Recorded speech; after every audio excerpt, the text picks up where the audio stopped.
Hello there and welcome back to Game and Refresh and our continued coverage of reviewing and ranking the Evercade Purple Carts. Today we're looking at the Purple Cart 15, which is the Windjammers Karnov Friends cart for the Evercade.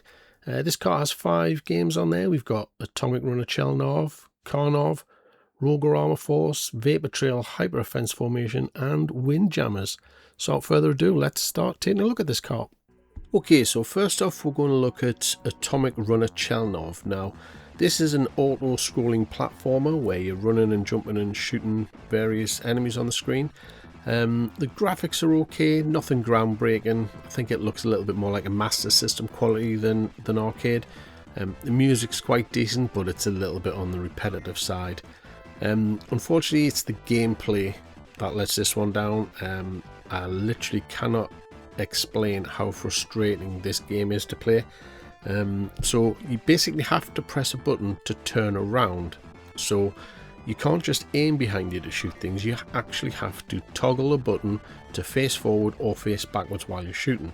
Also, you can't walk backwards to get power-ups you've missed, so like the screen just auto scrolls and there's no running back, so you can literally be a couple of pixels past a power-up and you cannot run back to go and pick it up, which is just ridiculous. Checkpoints are also quite far apart, so it feels like you've gone quite a distance, and if you die you've got to go all the way back again to do that. Lots of instant unfair deaths means the game just becomes an exercise in pattern memorization if you want to make it through to the end.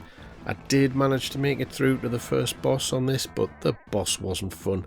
It's more about pixel perfect positioning on screen than it is pure skill. As for the power-ups, they don't really seem to impact the gameplay that much. Like, you talk maybe the gun bullets might go a little bit quicker, or they fire further along the screen than they do, but overall I wasn't really impressed with this one at all. Some games are very much of their time, but I think with this one some seriously dodgy design decisions were made, and that kind of impacts my overall enjoyment of the game at the end of the day. Okay, so talking about rankings on this one then, I mean, like I said in my overview, I did not like this one at all. It's probably not one I'm going to go back to, so for that reason this one is going to get a poor from me. So next up on the collection we've got Karnov. Now I remember playing this back in the day. I don't know if it was on the Spectrum or the Amstrad or the Atari ST or something, but I do remember playing it, but I don't remember it being like this. So this is another side-scrolling platformer where you do have the ability to shoot the enemies. You do pick up power-ups which give you stuff like spread shots, but you've also got these items that you can use. Now this is where, similarly to the previous game, design decisions have been made poorly here. So your items are on the bottom of the screen there, and you have to select them left and right before you can then use it. Now the way you select them is by stop moving and then moving again. So the more you stop, start, move, it tabs along to select the next item in the list. Now, for the sake of an extra button on the arcade machine, this is just a baffling way of selecting your power-ups. I can't understand why they've done it this way.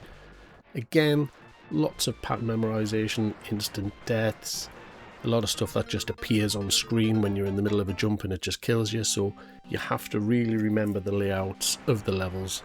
I did enjoy this one a little bit more than Karnov, but still not what I had from memory as a childhood playing this on my home computers. So Karnov then, like I say, it's decent enough graphics, music again repetitive but decent, the gameplay is alright, but that power-up system's a bit bonkers, and I am gonna, I don't know, average, below average. I'll say average, because I will go back to it. It is a decent time. It is just, I mean, I've played it and I've not bothered using power-ups. That's how frustrating it is. Okay, so next up we've got Roger Armor Force. So this is a side-scrolling shooter where you control a mech. So initially you're going from left to right, just skating along the ground there. You've got these little orange guys that'll jump on the back of your mech and they'll fire some additional shots. When you get hit, they fly off and you get to be able to grab them again to put them back onto your mech. You have your power-ups that expand your arsenal, so give you wide shots and what have you. And you've also got this charge attack, which sort of fires a whole load of homing missiles off at the various waves of enemies that are on the screen. Now, this one has some really good variety in the levels. So level 2, for example, adds some verticality. So there's some like sliding sections where you're sliding down ramps, but there's also this bit which appears to be like almost like a ramp where cars are driving down the ramp towards you. So it's not quite 3D, but it gives you a nice impression of that verticality, and you're jumping. And there's some flying sections as well where your craft leaves the ground, so you've got full movement up, down, left and right of your mech there. Graphics are really good on this one. Not hugely animated, but you know, shooters don't tend to be.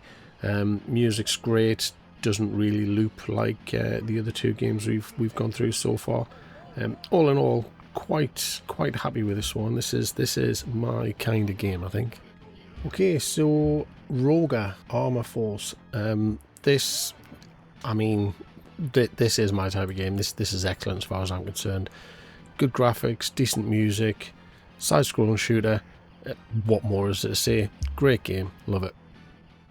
Next up we got Vapor Trail Hyper Offense Force. Now, this is a top-down scrolling shooter, airplane game, shooting tanks, planes, helicopters, all sorts of things. So if you're into your tour plan shooters, then you're probably going to like this one. Looks like this might support Tate mode. I haven't actually tried it myself yet. I've just played it on the VS so far. This is a very good one. Lots of different planes you can pick from at the start of the game. You've got different weapons that you've got, multi-shots, lasers, arc shots, that kind of thing. You've got this weird sort of barrel roll that you can do to get out of the way, similar to, I think it was 1942 or 1943 did that. You've got your usual big bosses in this, like big tanks or big helicopters and that. So, yeah, really good fun game, this one. Graphics, not quite on a par with Roga, but as top-down shooters go, it is quite good. The music is great, although it is nudging close to copyright infringement with Top Gun there, but it does sound very good nonetheless. This is a really good one. Like I say, if you like your tour plan shooters, this one's going to be right up your street. Yeah, so Vapor Trail, definitely excellent game. I think I would put it slightly higher than Roga. So we've got so far Vapor Trail in first place and Roga in second place on this card so far. Like I say, Vapor Trail, excellent game. If you like your tour plan or you like your Tate mode shooters, it's definitely probably the best one on this card, to be fair. Finally on this cart we have the namesake, the headline of the cart as it will, and that's Windjammers. So Windjammers is a frisbee disc game, a bit like tennis or ping pong, something like that. It was a few years ago, and I remember Ryan Davis and Jeff Gerstmann of GameSpot and Giant Bomb fame, they were responsible for the resurgence of this game. I think they used to play it on their Unprofessional Fridays and all that kind of stuff. And I remember back then thinking, oh yeah, that looks great. And I never really played it then until I got this card. And do you know what? I don't see what all the fuss is about, really. I find it very twitchy. Controls are really like, the frisbee's coming towards you, you're moving into a position to try and grab it, and you just whiff, you know. I'm sure there's people who are good at this and will be doing really well in multiplayer, but I've found against the AI on this, it's just too hard.